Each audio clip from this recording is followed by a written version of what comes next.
Matapos ihatid si Owen at bumalik sa aking silid, ang pag-iisip ng buong pamamaraan na ito ay naging ganap na mahirap. Sneaking around is definitely not my strong suit, at maaari kong maiwasang makaramdam ng pagkahilo sa pag-iisip na mahuli ako. Mga logical na tanong ang bumungad sa aking isipan, habang tinatahak ko sa maliit na espasyo ng sahig ang malalaking kasangkapang naiwan sa puwang. Nakasabit ang mga security camera sa bawat sulok ng mansion. Nagsisimula na akong mag-isip na may nakatago sa kwarto ko. May mga poste ng bantay kung saan-saan.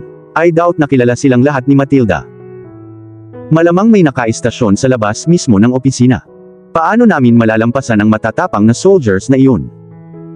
Well, I guess you could say I am a good actress. Looking back at chapter 1, I was pretty badass with that whole fake crying and innocent look. I can think of lies on a whim, unlike others who stumble and all. Marahil ay ginagawa akong mapilit na sinungaling. Sa tingin ko ito ay higit pa sa mga linya ng improv legend. Ito ay magiging isang disaster at alam ko ito. Si Matilda ay hindi palaging ang pinakamaasahang tao na umiiwas sa gulo. Alam ko na mula sa lahat ng mga shopping trip na ginawa namin sa supermarket, ang mga matandang babae ay talagang diablo kapag kinuha mo ang huling bag ng harina. Kahit na malamang na mabibigo ang nakatutuwang planong ito at mapapatay ako, wala akong ibang pagpipilian kundi subukan man lang. Ito ay para sa kapakanan ng aking anak, at para kay Matilda at sa kanyang anak. I couldn't let them down. Sa oras na natapos ang aking mga iniisip at ang aking maliliit na panic episodes, oras na para umalis, at magtungo sa banyo. Binuksan ko ng dahan-dahan ang pinto, tinitigan kong hindi ko ito mabangga sa guard sa labas ng kwarto ko. Sigurado ako kung itinago sa akin ni Matilda ang lahat ng impormasyong ito, nahuli ko na rin sa huli. I mean, bakit walang bantay ang ibang tao dito sa hall?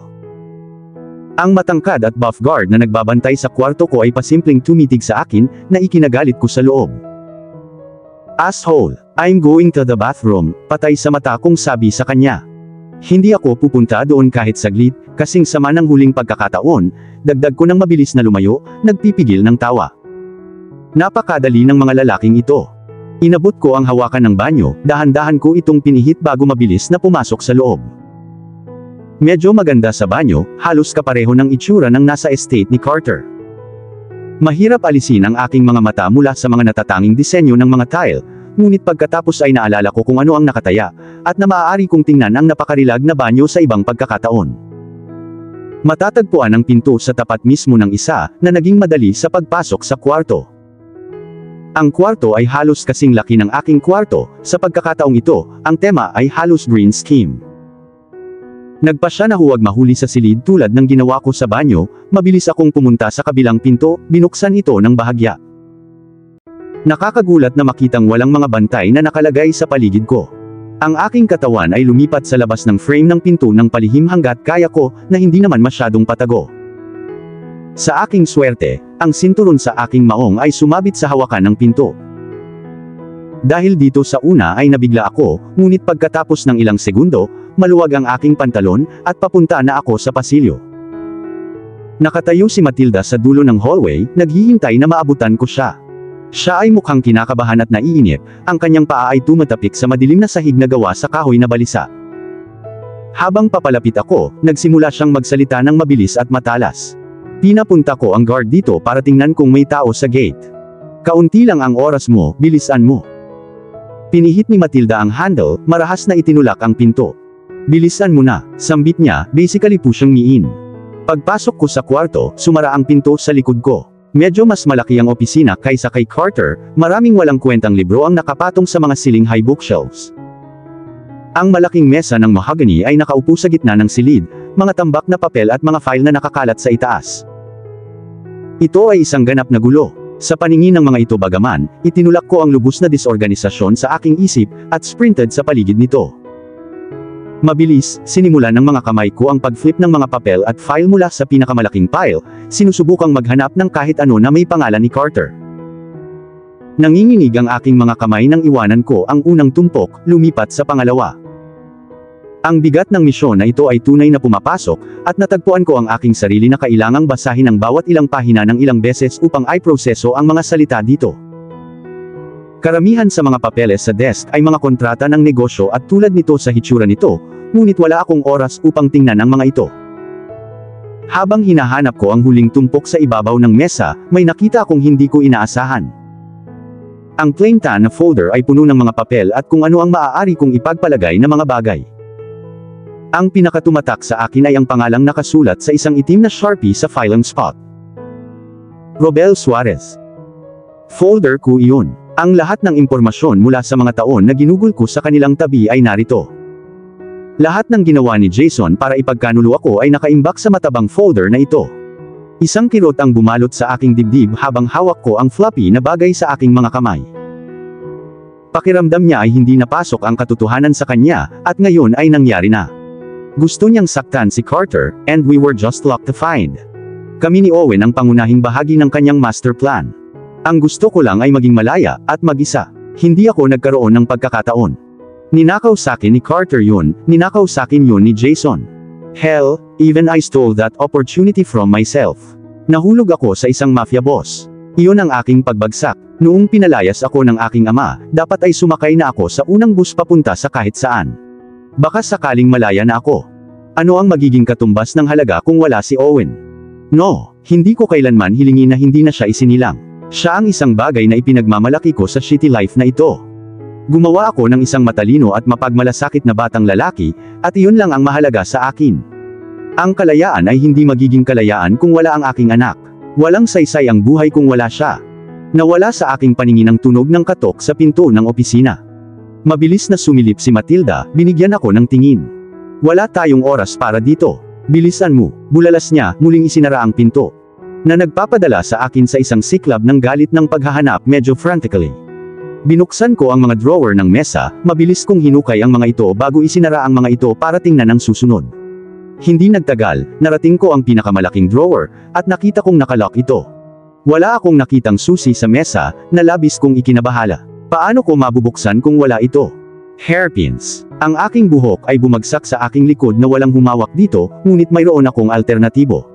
Mabilis akong dinala ng mga paa ko papunta sa pinto, ganoon din kabilis ang pag-indayog ng kamay ko sa pinto. Kailangan ko ang hairpin mo, Matilda. Nagmamadali akong magsalita, kinakabahan kong tinapik ang paa ko sa likod ng pinto. Nagbigay siya ng natatarantang tingin, nakasimangot ng husto habang inabot niya ang isa sa kanyang buhok. Ang ganda ng buhok ko ngayon, alam mo ba, sambit niya, inabot ito sa akin. Oh please, ang buhok mo ang pinakamaliit sa mga alalahanin ko sa ngayon. Humihingal ako, bumalik sa loob para subukang kunin ang lock ng drawer. Ito ay hindi isang madaling gawain sa pinakamaliit, ang pin ay hindi kailanman gumagalaw ng tama, na naging halos imposible para sa akin na kunin ang lock.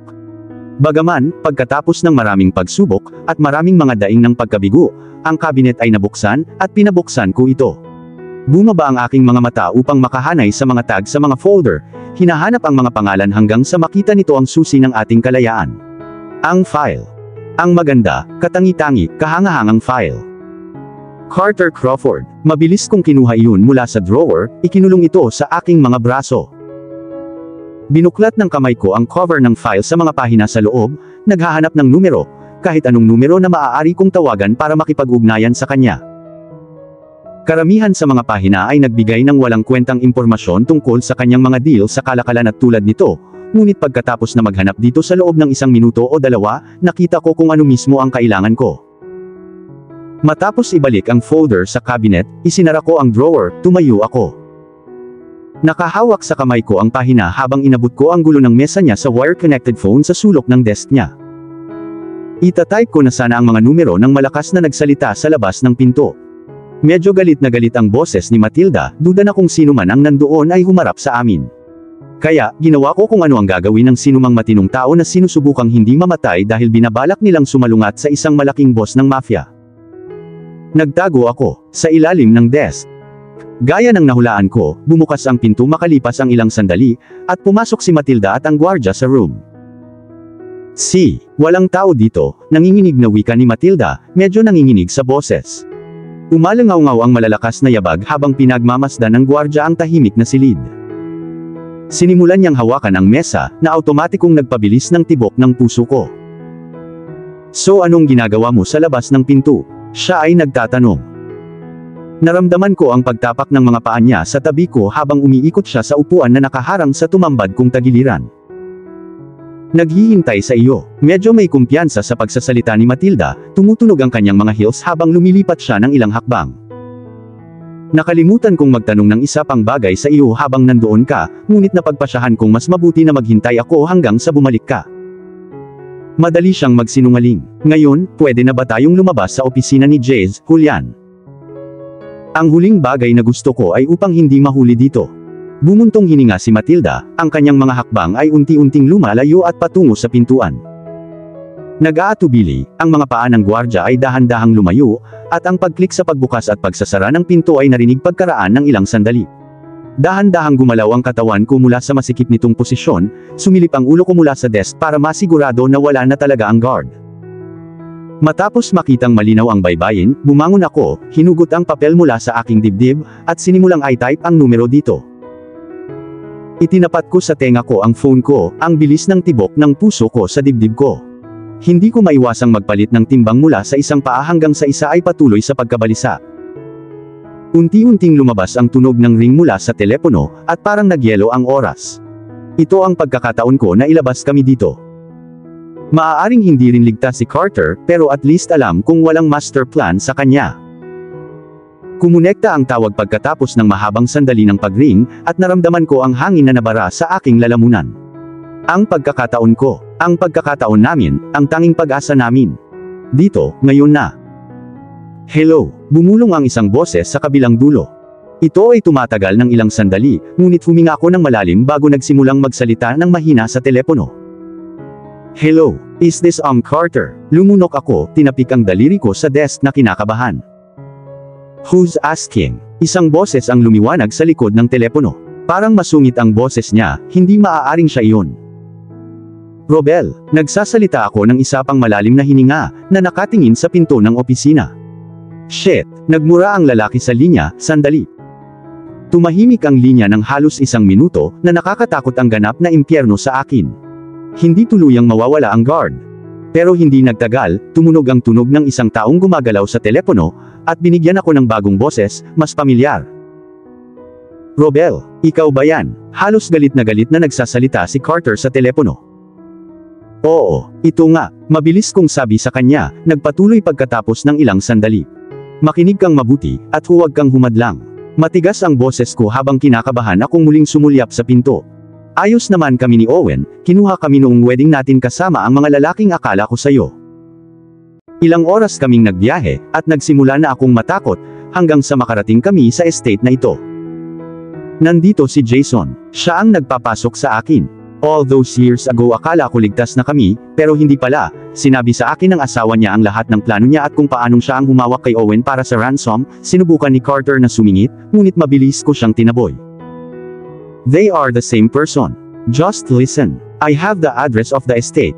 I need you to get here as fast as you can at ilabas kami.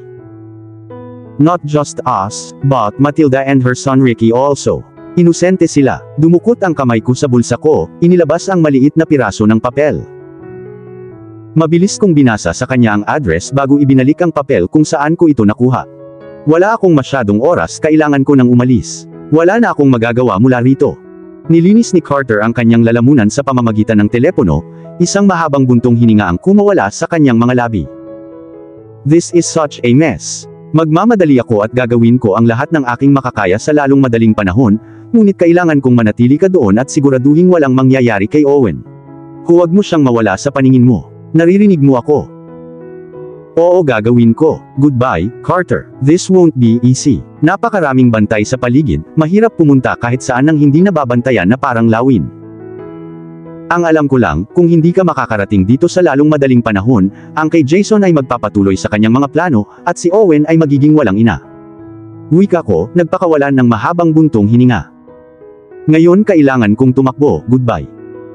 Ibinagsak ng kamay ko ang telepono sa lalagyan nito, at inilagay ko ang kanyang information paper sa aking bulsa, tumakbo ng mabilis papunta sa pinto. Paglabas ko, walang tao sa bulwagan, na nakakagaan ng tibok ng puso ko.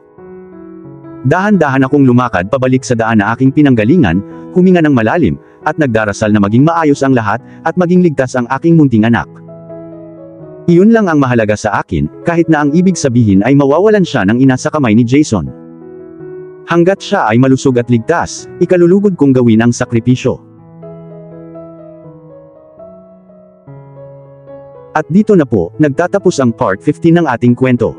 Sabay-sabay po nating abangan ang susunod na kabanata. Ang finale.